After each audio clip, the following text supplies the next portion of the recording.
Hey everyone, welcome back to my foundation classes student time classroom. तो guys अभी चल रहा है हमारा ऑनलाइन टेस्ट सीरीज और आज है आपका टेस्ट नंबर 83। ठीक है, तो चलिए स्टार्ट करते हैं आज का सेशन। तो आज का आपका पहला क्वेश्चन है, भारत में मैग्नीज का सर्वाधिक उत्पादक राज्य कौन सा है? यानी कौन सा राज्य मैग्नीज का सबसे अधिक उत्पादन करता है भारत में? वो कौन सा राज्य है? वो है ओडिशा। ठीक है, ओडिशा में सबसे अधिक मैग्नीज का उत्पादन होता है। अगला क्वेश्चन क्या है? अगला क्वेश्चन है, ब्राह्मणत्व का समाज का विकास किस काल में शुरू हुआ? यानी ब्राह्मण का जो एक वर्चस्व है, ठीक है, आपसे वही पूछा जा रहा है, ब्राह्मणत्व का समाज का वर्चस्व किस काल में शुरू हुआ? तो किस काल में शुरू हुआ? ये गुप्त काल में शुरू हो गया था। अगला क्वेश्चन है, एनरॉन परियोजना का संबंध किस काल से है? एनरॉन परियोजना का संबंध किस काल से है, किस जगह से है? एनरॉन परियोजना, तो एनरॉन परियोजना का संबंध दाभोल से है। किससे है? दाभोल। दाभोल तो आप सभी जान रहे हो, दाभोल ये कहाँ है? यह महाराष्ट्र में है। दाभोल परियोजना भी आपसे पूछा जाता है, ठीक है, उसी का पार्ट है एनरॉन परियोजना। क्लियर है? अगला क्वेश्चन है, द डोज ऑफ लाफ्टर के रचयिता कौन है? द डोज ऑफ लाफ्टर, इसके रचयिता कौन है? कौन है द डोज ऑफ लाफ्टर के रचयिता? ये हैं आर के लक्ष्मण। ठीक है, आर के लक्ष्मण हैं द डोज ऑफ लाफ्टर के रचयिता। अगला क्वेश्चन है, भारत के पहले दलित मुख्य न्यायाधीश कौन थे? देखो, इस तरह के क्वेश्चन जब भी आते हैं तो आपको ध्यान देना है, यहाँ पे न्यायाधीश पूछा जा रहा है या मुख्य न्यायाधीश पूछा जा रहा है। ठीक है, तो यहाँ पे अगर आप ध्यान नहीं दोगे तो आप गलती कर बैठते हो। तो भारत के पहले दलित मुख्य न्यायाधीश कौन थे? जल्दी बताओ। तो भारत के पहले दलित मुख्य न्यायाधीश हुए के.जी. बालाकृष्णन। क्या था इनका नाम? इनका नाम था के.जी.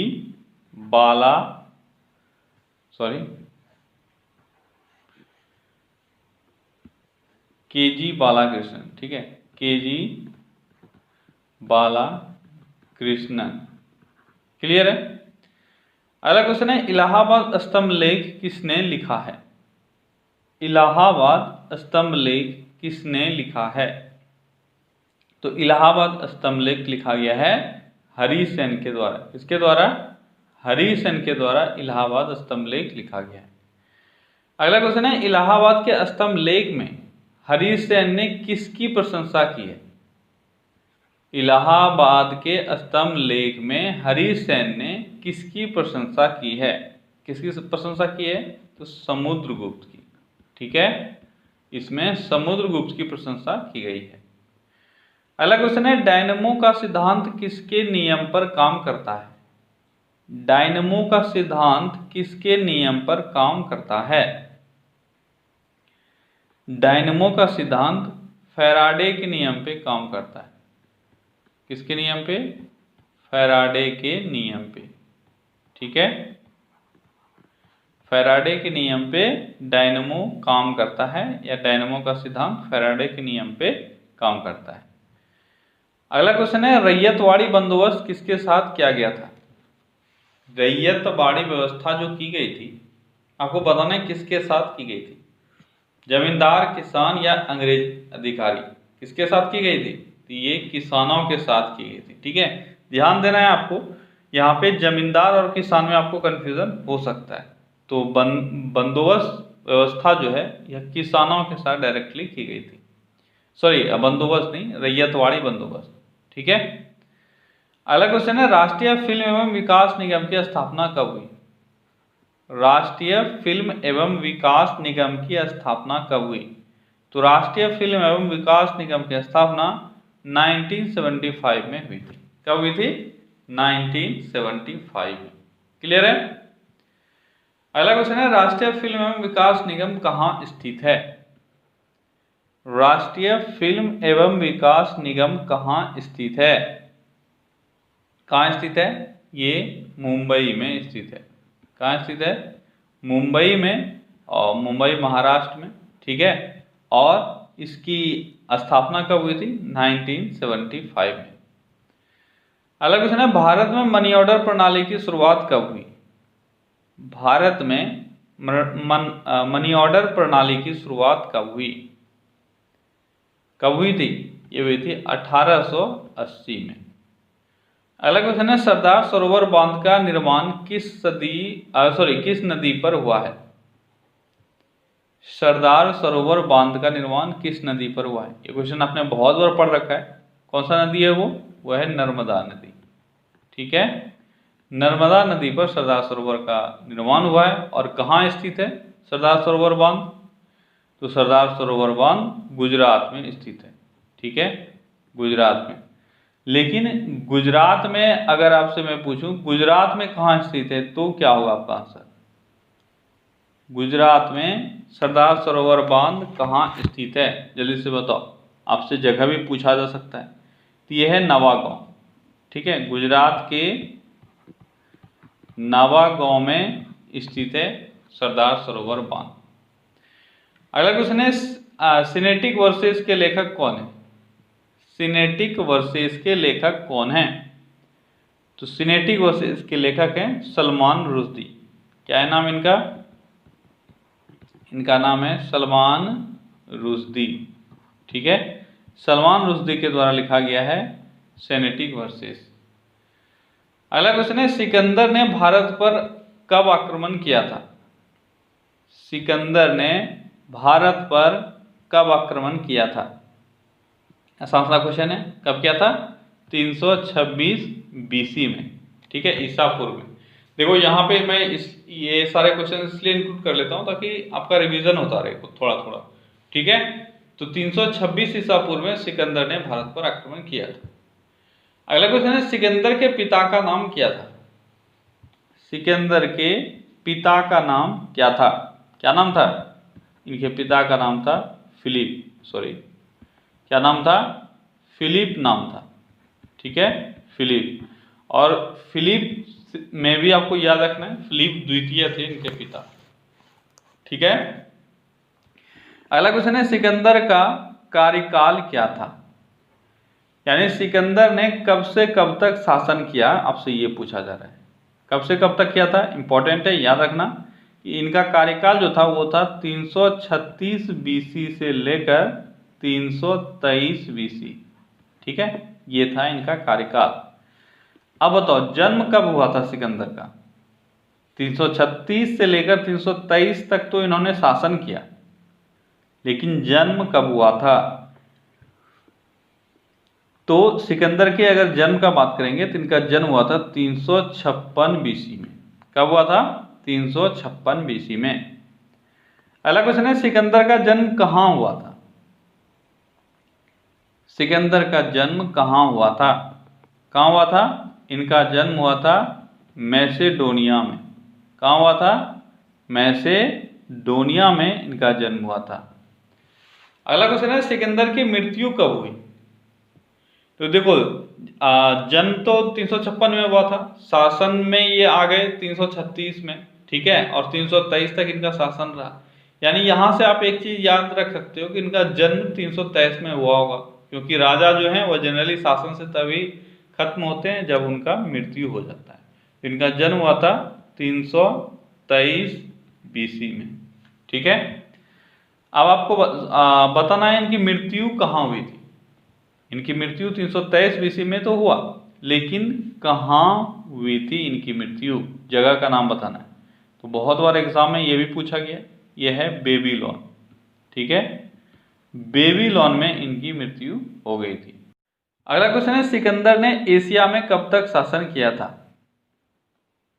सिकंदर ने एशिया में कब तक शासन किया था? इनका कार्यकाल तो 336 से 323 रहा था, लेकिन एशिया के शासक ये कब से कब तक रहे, यानी एशिया में इनका कब सत्ता स्थापित हुआ था? तो ये है 331 बीसी से लेकर 323 बीसी तक।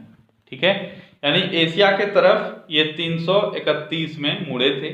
और आपको पता है कि भारत में इन्होंने आक्रमण किया था 326 बीसी में। ठीक है, उसके बाद 323 में इनकी मृत्यु हो गई, तब जाके इनका टेंशन हटा था। अगला क्वेश्चन है, किस संविधान संशोधन से सिक्किम को एसोसिएट राज्य का दर्जा प्राप्त हुआ? सिक्किम को एसोसिएट राज्य का दर्जा किस संविधान संशोधन से प्राप्त हुआ? तो कौन सा संविधान संशोधन था? वो था 35वां संविधान संशोधन।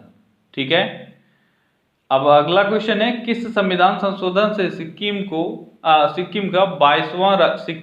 भारत का 22वां राज्य बन गया? एसोसिएट राज्य का दर्जा 35वां संविधान संशोधन से और 36वां संविधान संशोधन से सिक्किम को पूर्ण राज्य का दर्जा प्राप्त हुआ और ये बन गया भारत का 22वां राज्य। अगला क्वेश्चन है, 35वां संविधान संशोधन कब हुआ था? क्या हुआ था ये आपने देख लिया, अब बताओ कब हुआ था? कब हुआ था? ये हुआ था 1974 में। ठीक है। अगला क्वेश्चन है, 36वां संविधान संशोधन कब हुआ था? तो ये हुआ था 1975 में। ये सब चीज मैंने आपको पढ़ा रखा पहले। अगला क्वेश्चन है, स्विट्जरलैंड के राष्ट्रीय विधानमंडल को क्या कहा जाता है? यानी इन शॉर्ट स्विट्जरलैंड के संसद को क्या कहा जाता है? जल्दी बताओ। स्विट्जरलैंड के राष्ट्रीय विधानमंडल को क्या कहा जाता है? क्या कहा जाता है? कहा जाता है फेडरल असेंबली। ठीक है, फेडरल असेंबली, फेडरल असेंबली। ठीक है। अगला क्वेश्चन है, अलीगढ़ आंदोलन को प्रारंभ करने वाला कौन था? अलीगढ़ आंदोलन को प्रारंभ करने वाला कौन था? कौन था? सैयद अहमद खां। ठीक है, सैयद अहमद खां। ठीक है, इन्होंने अलीगढ़ आंदोलन शुरू किया। अगला क्वेश्चन है, ब्रायोफाइलम में नए पौधों का प्रबंधन, ये प्रबंधन नहीं है, इसको थोड़ा सा करेक्ट करो, प्रवर्धन। ठीक है, क्या है यहाँ पे, इसको मैं लिख देता हूँ ताकि याद रहे आपको, नहीं तो वर्ड में कंफ्यूजन हो जाएगा। ठीक है, ये है प्रवर्धन। ठीक है, प्रवर्धन। अब आपको बताना है कि ब्रायोफाइलम में नए पौधों का प्रवर्धन किस अंग से होता है? प्रवर्धन मतलब क्या हो गया? नए पौधों का जन्म कहाँ से होता है, ये आपको बताना है। जैसे बीज से होता है, किसी का कलम काटने से होता है, ठीक है, किसी का फूल से होता है, किसी का कहीं से भी होता है। आपको वही बताना है कि ब्रायोफाइलम में नए पौधों का प्रवर्धन किस अंग से होता है? किस अंग से होता है? इसमें पत्ती से नए पौधों का प्रवर्धन होता है और इसको कहा क्या जाता है? इसको कहा जाता है वेजिटेटिव प्रोपगेशन। ठीक है। अगला क्वेश्चन है, 2002 से पहले नीदरलैंड की मुद्रा क्या थी? 2002 से पहले नीदरलैंड की मुद्रा क्या थी? 2002 से पहले, तो 2002 से पहले का अगर आपको डाल के पूछ लिया जाए तो इससे पहले का था गिल्डर। ठीक है, इसलिए मैंने ये क्वेश्चन फ्रेम किया क्योंकि आपसे पूछा जाता है कि नीदरलैंड की मुद्रा क्या है और उसमें से आपको गिल्डर ऑप्शन में रहेगा। भले ही ये 2002 से पहले का हो, लेकिन गिल्डर मुद्रा ऐसा कभी ना कभी रहा है। तो आपको याद रहना चाहिए ये कब तक रहा था? 2002 तक रहा था गिल्डर। ठीक है, लेकिन अब नीदरलैंड की मुद्रा क्या है? तो अब नीदरलैंड की मुद्रा है यूरो। ठीक है, ये दोनों बातें आपको क्लियर रहनी चाहिए। अगला क्वेश्चन है, दिलवाड़ा का जैन मंदिर किस शैली से बना है? दिलवाड़ा का जैन मंदिर किस शैली से बना है? तो दिलवाड़ा का जैन मंदिर जो है वह नागर शैली से बना है। ठीक है। अगला क्वेश्चन है, दिलवाड़ा का जैन मंदिर किसने बनवाया? दिलवाड़ा का जैन मंदिर किसने बनवाया है? किसने बनवाया है? बीमल शाह ने। ठीक है, बीमल शाह के द्वारा दिलवाड़ा का जैन मंदिर बनवाया गया है। अगला क्वेश्चन है, दिलवाड़ा का जैन मंदिर कहाँ स्थित है? कहाँ स्थित है दिलवाड़ा का जैन मंदिर? तो ये माउंट आबू में स्थित है। ठीक है, माउंट आबू कहाँ है? माउंट आबू है राजस्थान में। ठीक है। अगला क्वेश्चन है, राग यमन किस काल में गाया जाता है? राग यमन, आपको पता होना चाहिए कि जितने भी राग हैं ये सब अलग अलग समय में अलग अलग दिनों में गाया जाता है। ठीक है, कुछ ऐसा है जो डेली गाया जाता है लेकिन उसका एक फिक्स समय है। तो आपको बताना है राग यमन किस काल में गाया जाता है? तो ये गाया जाता है रात्रि के प्रथम पहर में। कब गाया जाता है? रात्रि के प्रथम पहर में। ठीक है, ये रात्रि का प्रथम प्रहर कौन सा होता है? रात्रि का प्रथम पहर हो गया आपका 6 बजे से लेकर 9 बजे तक रात का जो टाइम है, शाम का टाइम है, ये इसी को बोला जाता है रात्रि का प्रथम प्रहर। ठीक है, और इसी में गाया जाता है आपका राग यमन। अगला क्वेश्चन है, राग हिंडोला किस काल में गाया जाता है? राग हिंडोला, राग हिंडोला। तो राग अगर हिंडोला का बात करेंगे तो सबसे पहले बात, ये तो गाया जाता है वसंत ऋतु में। ठीक है, कब गाया जाता है? सॉरी, ये गाया जाता है वसंत ऋतु में, इसलिए ये चीजें आपको क्लियर होनी चाहिए, ये कब गाया जाता है। ठीक है, वसंत ऋतु में। ठीक है, अब इसका टाइम क्या है? तो प्रातः काल। ठीक है, प्रातः काल में वसंत ऋतु में ये जनरली गाया जाता है और सुबह सुबह गाया जाता है। कौन सा? राग हिंडोला। अगला क्वेश्चन है, राग विहाग किस काल में गाया जाता है? राग विहाग, तो ये रात्रि के दूसरे पहर में गाया जाता है, रात्रि के द्वितीय प्रहर में। ठीक है, रात्रि के द्वितीय प्रहर में, और ये द्वितीय प्रहर कब से कब तक हो गया? ये 12 से 3 के आसपास का समय जो है, यह है द्वितीय प्रहर। तो राग विहाग इसी काल में गाया जाता है। ठीक है, अगला क्वेश्चन है, वायुमंडल में ऑर्गन की प्रतिशतता कितनी होती है? वायुमंडल में ऑर्गन गैस जो है उसकी प्रतिशतता कितनी होती है? कितनी होती है? ये होती है लगभग 0.93%। ठीक है, अगला क्वेश्चन है, वायुमंडल में कार्बन डाइऑक्साइड की प्रतिशतता कितनी होती है? कार्बन डाइऑक्साइड की प्रतिशतता, वायुमंडल में कार्बन डाइऑक्साइड कितना है लगभग? तो ये है 0.03%। ध्यान देना है, यहाँ पे बहुत सारे बच्चे 0.3% इसको टिक आउट करके निकल जाते हैं, क्योंकि एग्जाम में ऑप्शंस जो रहते हैं वो 0.3, 0.03, 0.003 या 3% रहता है। तो या तो कोई 3% मारता है, या जिसको पॉइंट याद है तो 0.3 मार देता है। तो आपको याद रखना है 0.03% है कार्बन डाइऑक्साइड की प्रतिशतता। अगला क्वेश्चन है, चिकित्सा के क्षेत्र में प्रथम नोबेल पुरस्कार किसको दिया गया था? चिकित्सा के क्षेत्र में प्रथम नोबेल पुरस्कार किसको मिला था? ये मिला था एमिल एडोल्फ वॉन वेहरिंग को। तो आपको मैं सिर्फ वेहरिंग लिखाता हूँ, आप सबसे पहले यही याद रखो अगर ये नहीं याद है तो। ठीक है, वेहरिंग को, पूरा नाम है एमिल एडोल्फ वॉन वेहरिंग, ये जर्मनी के थे। ठीक है,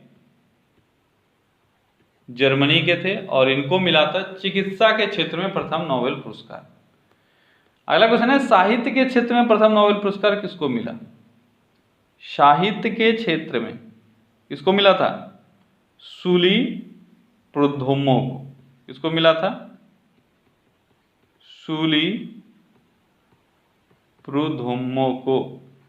ठीक है, सूली प्रोद्होमो ये फ्रांस के थे और इनको साहित्य के लिए पहला नोबेल पुरस्कार मिला था। ठीक है, अगला क्वेश्चन है, कैलाश मंदिर का निर्माण किसने करवाया था? कैलाश मंदिर का निर्माण जो एलोरा में स्थित है कैलाश मंदिर। ठीक है, देखो कैलाश मंदिर 2 जगह है, एक आपसे पूछा जा सकता है कैलाश मंदिर एलोरा वाला, और कैलाश मंदिर कांचीपुरम में भी है, वहां का भी आपसे पूछा जाता है। तो अभी अगर कैलाश मंदिर में कुछ ऐड करके आपसे नहीं पूछा गया, ध्यान देना एग्जाम में, तो आपसे एलोरा वाला ही पूछा गया है। ठीक है, आपको ऐसा याद रखना है कि अगर कुछ नहीं लगाया गया है तो ये है एलोरा। क्लियर है? कैलाश एलोरा वाला कैलाश मंदिर जो है उसका निर्माण करवाया गया था कृष्ण प्रथम के द्वारा। किसके द्वारा? कृष्ण प्रथम के द्वारा। ठीक है, अगला क्वेश्चन है, मीनाक्षी मंदिर का निर्माण किसने करवाया था?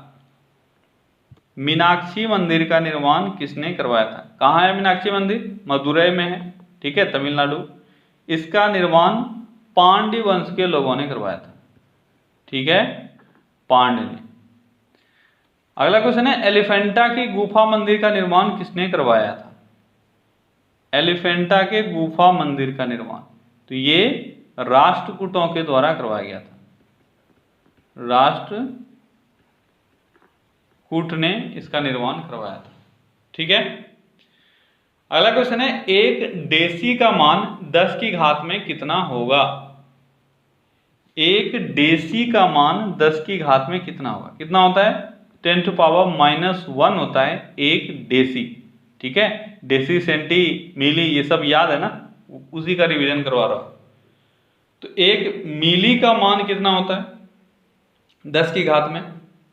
एक मिली का मान 10 की घात में कितना होता है? चलिए बताओ।